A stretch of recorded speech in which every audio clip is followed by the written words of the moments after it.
நானும் வயிறறிஞ்சு சொல்றாரு, நாம் ஒரு வளர்ந்த மாநிலம். இந்தியால நம்பர் 2வது இடத்துல இருக்கிற மகாராஷ்டிராக்கு அப்புறம் படித்தவர்கள் அதிகமாக இருக்கக்கூடிய மாநிலம். நம்ம நடவடிக்கை அப்படியாங்கன்னு இருக்கு. விஜய் கார்ல போகும்போது பைக்ல 100 பேர் போறாங்க, தொத்த பாக்குறாங்க. என்னன்னா அது உங்க அப்பா அம்மாக்கு ஒரு குழந்தை நீங்க தான்.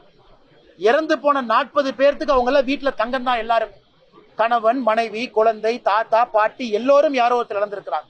அதனால எதற்காக இப்படி ஒரு மேல தொங்குறது, கோயில் மேல நிக்கிறது, மசூதி மேல நிக்கிறது, சர்ச் மேல நிக்கிறது, டிரான்ஸ்பார்மர் மேல நிக்கிறது? எதுக்கு அப்படி? உங்களுடைய தலைவனை பார்க்கணுமா? ஆனந்தமா பாருங்க, டிவியில பாருங்க, பாதுகாப்பா பாருங்க, கை தட்டுங்க, ரசிங்க, எல்லாம் பண்ணுங்க. உங்களுக்கு அங்கே பாதுகாப்பு இல்லைன்னு தெரிஞ்சதுக்கு அப்புறம் ஏன் போய் அடையிறீங்க? இன்னைக்கு ஒரு ஸ்கொயர் மீட்டரை பொறுத்த வரைக்கும் 2 பேர் தாங்க நிக்கலாம். 2 பேர் என்னதான் பாதுகாப்பு? ஒரு ஸ்கொயர் மீட்டர். இப்ப 100 ஸ்கொயர் மீட்டர்னா 1076 ஸ்கொயர் ஃபீட். எத்தனை பேர் நிக்கிறாங்க? ஒரு ஸ்கொயர் மீட்டருக்குள்ள 5 பேர் நின்னா நடக்காம என்ன ஆகும்? அதனால் யாரின் மீது குறை சொன்னாலும், அரசு, எஸ்பி, டிசி, விஜய் அவங்க இவங்கன்னு யாரு மேல சொன்னாலும், கூட்டத்துக்கு வருகின்ற ஒருத்தரும் யோசிக்கணும். உங்க குடும்பத்துக்கு நீங்க மட்டும்தான்.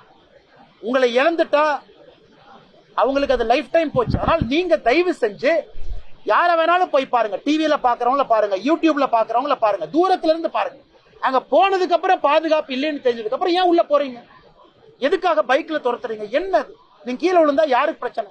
மத்தவங்களுக்கு 10 லட்சத்துல ஒருத்தர் நீங்க, ஆனா உங்க அப்பாக்கு நீங்க மட்டும்தான், அம்மாக்கு நீங்க மட்டும்தான். அதனால இந்த இளைஞர்கள், பெண்கள், குழந்தைகளுக்கு நான் ரொம்ப மன கஷ்டத்துல சொல்றேன், தயவு செஞ்சு இது போன்ற ஒரு சூழ்நிலையை ஏற்படுத்தாதீங்க. கூட்டமா இருக்கிற இடத்துக்கு போகாதீங்க. அரசியல் கட்சி, பாரதிய ஜனதா கட்சி நாங்களும் மாநாடு போடுறோம். பாதுகாப்பா இருக்கு, விஸ்தாரமா இருக்கு, அங்க போய் நிக்கலாம்னா வாங்க, இல்லாட்டி வராதீங்க.